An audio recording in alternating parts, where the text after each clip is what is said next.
Hello everyone, thanks for tuning in to the Monday morning European Outlook. We're going to have a look at weather for the coming week across the continent for the European Outlook. So we've got a lot of high pressure across many parts of Europe. It's going to be a very dry week, also much warmer week than you would expect for this time of year across many parts of Europe as well. So dry and very mild or warm really sums it up.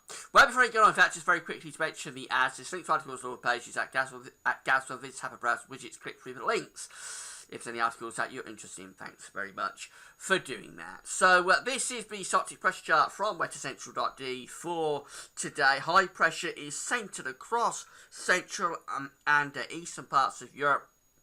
A very intense and large area of high pressure covering more or less from the Black Sea over towards the west of Europe, so a really big area of high pressure.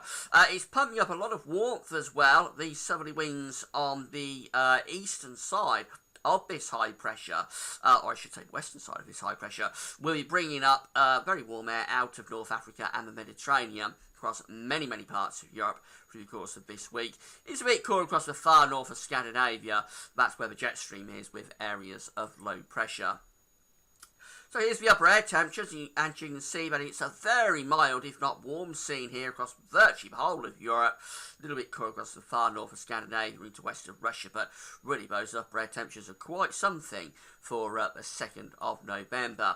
However, on the surface, across central eastern parts of Europe, it is a bit colder than the dew points suggest. We've got proper inversion going on there. Dew points showing that surface temperatures are getting really quite cold over that area of high pressure despite these warm upper air temperatures. As the week goes on, those dew points will moderate, so the temperatures will lift up, but certainly by night and about high pressure have got some frost to be thinking about. Loads of dry weather. Look at this, some rain across Norway and coming into western parts of Russia. Heavy showers of thunderstorms around Spain, Portugal and the Pyrenees, possibly affecting the Balearic Islands, and a little bit going down towards the south of Italy. But other than that, it really is a dry scene from Ireland and the UK in the west over towards the Black Sea in the east. So temperatures do show up this inversion. We're looking at maximums today in Germany of around 15, Poland around 14, and then going further east of that in towards northeast parts of Europe, those temperatures are actually down in single figures despite those warm upper air temperatures. Now these are still relatively mild temperatures, to be honest, certainly for the time of year. But just good to show that the upper air temperatures don't tell you everything, particularly across the continental landmass at this time of year. Very warm for the time of year in the west, so Ireland's up to 18 degrees, the UK possibly 19 or 20, down in some parts of France we're going at 24 degrees today, potentially about 75 Fahrenheit. Do watch out for fog across many parts of Europe as well, this area of high pressure. As we move through towards the middle part of the week, low pressure is trying to come in off the Atlantic, trying to turn it a little bit more unsettled in the west, but still high pressure is dominating across most parts of Europe. The upper air temperature is still very warm, much warmer than you would expect at this time of year. We've got some showers through the UK, just extending down into the northwest of France and going down into parts of Spain, and particularly into Portugal as well. Possibly a shower for Corsica and Sardinia. Otherwise, though, loads of dry weather again. So Germany looking dry, Poland looking dry, Ukraine looking dry, most of Scandinavia away from the far north looking dry, and going through the Med, basically it's a dry scene except for those showers around Corsica and Sardinia. Lots of dry weather, particularly around Greece and Turkey. Temperatures through the middle part of the week show that generally a mild scene, temperatures at least into the low to mid-teens Celsius, western, southern parts of Europe going up into the high teens or low 20s Celsius, way above average time of year. The far northeast of Europe, a little bit colder, single figures there. Excuse me again. The high pressure sort of re-intensifies across most parts of Europe as we go through into the end of the week. Again, low pressure is out to the northwest, possibly bringing more in way of unsettled conditions through to Ireland and Scotland, and possibly parts of Norway as well. But the rest of Europe under that slow-moving, sluggish area of high pressure. The upper air temperature is still looking very warm, trying to bring a pulse of cold air into the far north of Europe though, so Lapland will be seeing some snow, I would think, by the end of the week, and that does extend into northern parts of Russia as well. But most places across Europe again, very warm with those upper air temperatures.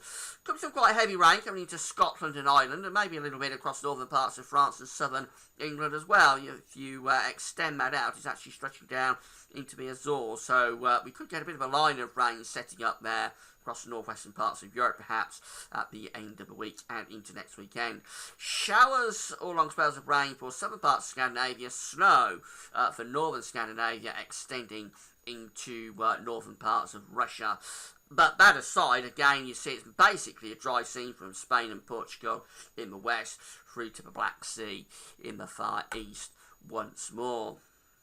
You can't see that cold push that's coming to far north of Scandinavia, but otherwise most parts of Europe looking very mild, if not warm. 25 degrees there across southern France, 77 Fahrenheit on the 6th of November. That is quite something, and no doubt it will be breaking records if this comes off. And you see virtually the whole of Europe is still into the mid or upper teens Celsius. The far northeast again looking colder.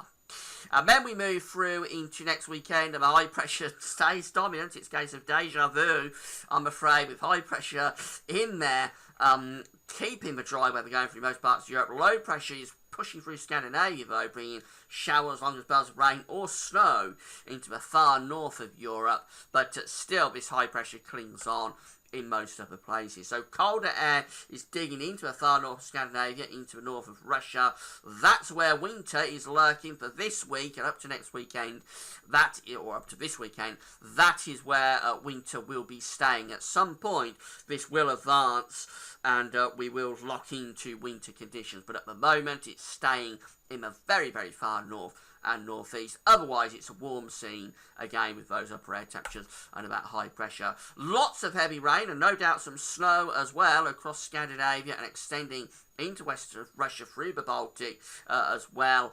Some rain still affecting Scotland and Ireland, but otherwise, again, we're under that vast area of high pressure, so most of Europe is looking dry next weekend. And the temperatures, look at this, we're up to 21 degrees for France, we're up to 20 degrees for Germany, Poland is up to 18 degrees. Quite insanely warm, really, for the time of year. So it's going to be a very mild week across most parts of Europe this week, and also very dry as well. Watch out for fog. That could be the issue other than the temperatures. Quite a lot of fog around, but really warm and dry. That's all for now, and thanks for watching. Have a great week.